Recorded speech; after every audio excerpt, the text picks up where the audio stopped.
Good evening, Findlay fans, and welcome to your latest Oiler Outlook. I am UFTV Manager Jayson Geiser, and I'm happy to be joined here at Croy Gymnasium by three members of the Oilers softball team. Head coach Dani Lowe, junior Annika Bredel, and senior Addie Bender, all on set with us here today as we attempt to find out what the season holds. Ladies, thanks for coming in.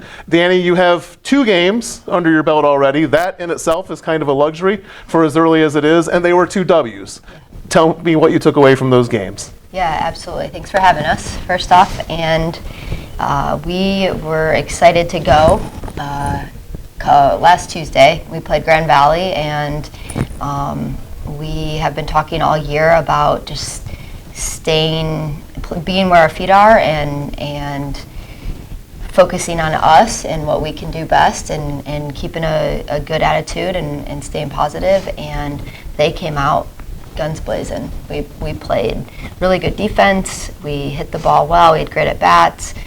Pitchers threw full 7s, which was amazing for the first time of the year. So we had a good day for sure. And you know, as a veteran coach of a spring sport, there's a lot of just being where your feet are this time of year. Schedule always in flux. We're all looking forward to the home opener on March 1st, but it's going to be pretty cold and that may not happen. What's it like to kind of live your life in a state of flux this in the spring? Yeah, not easy.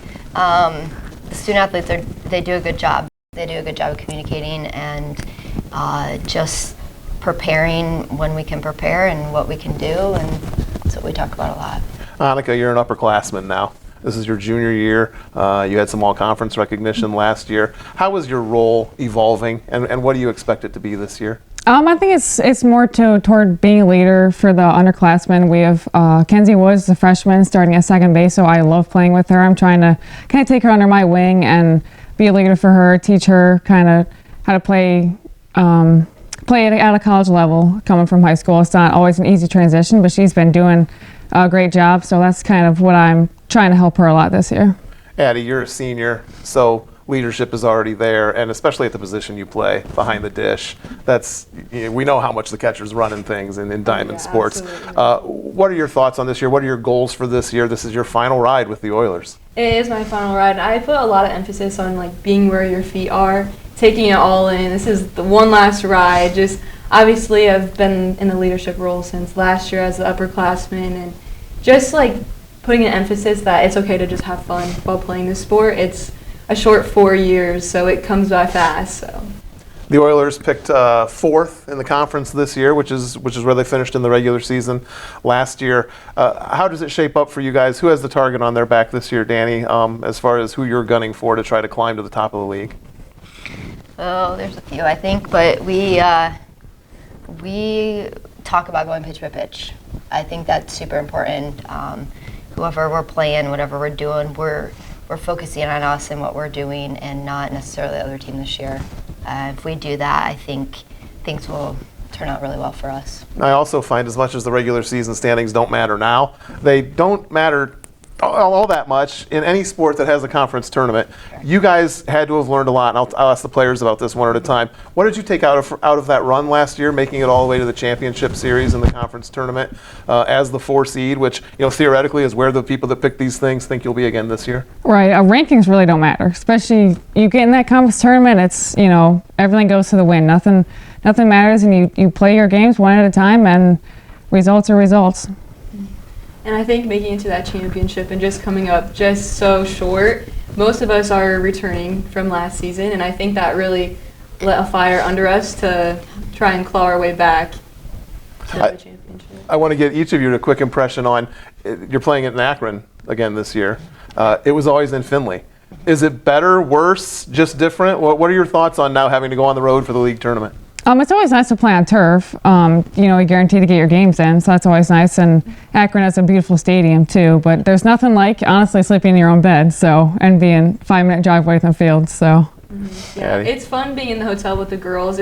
That's an experience you don't get being at home. Is hanging out in the hotel lobby, playing games, doing all the fun things, getting dinner. But like AK said, there's nothing like sleeping in your own bed. Dani, how does it change from a coaching standpoint? Because I'm assuming when you're at home, you're doing a lot of work that isn't just coaching the team. Yeah, there's a little bit. The conference does a great job of getting it ready and going for us, but we have some responsibilities there too. I enjoy both. I don't think there's a right or wrong. The Akron Stadium's beautiful, but also we host a beautiful tournament too. So.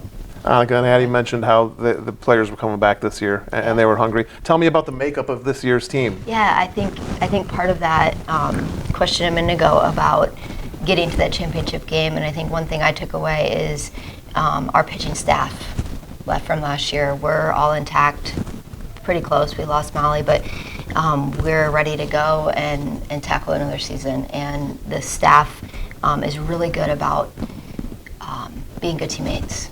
They know that if they are coming out of a game and they're passing the ball to the next person, they got their back. So, and I think that went to show in the tournament last year that using a staff at the end of the season helps.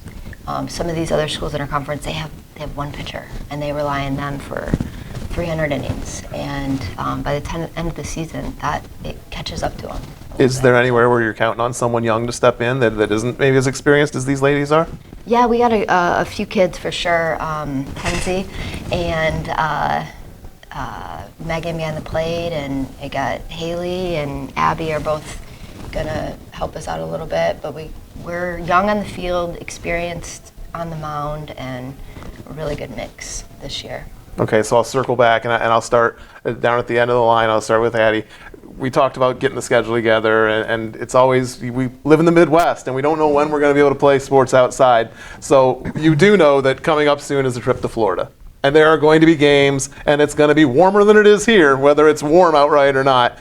How much do you look forward to those trips now in your fourth time doing those? Oh yeah, those trips are so fun. Obviously, we're playing in the warm weather. I always joke that those are the only games we don't have undershirts on, but they really almost are the only games we don't have undershirts on. But yeah, those are really fun. We're there for a week, so that's another time where we get to all hang out as a team. That's where the dynamic, I feel, really gets built too, because we have so many games where we get to really see how the season is going to go from there. Annika, what do you look forward to most about those trips, other than getting some sunshine? Yeah, obviously the warm weather is nice, but just being with everyone, playing good competition, playing teams that are different. We always play kind of same teams in our region. Always nice to go down Florida and get some teams from, pretty much all around the U.S. And Dani, what do those trips do from a head coach standpoint? You're on the road now for a long time, and you don't have any of the home field advantage type of stuff. What are those trips like for the coach? Yeah, definitely no field work is good, but other than that, it's fun. I think Addie said it. We have a lot of downtime as well in Florida, so we get to hang out and relax and take a break from school for just maybe a couple days. A lot of them still do work when we're down there, but yeah, it's a good trip. All right, the softball season is underway. The Oilers are 2-0. In theory, they'll be home on March 1st. We'll see if Mother Nature cooperates at all. Otherwise, we will see you ladies when you get back from Florida. Thank you so much for coming in. Thank you. Thank you. And thank you guys for watching another Oiler Outlook.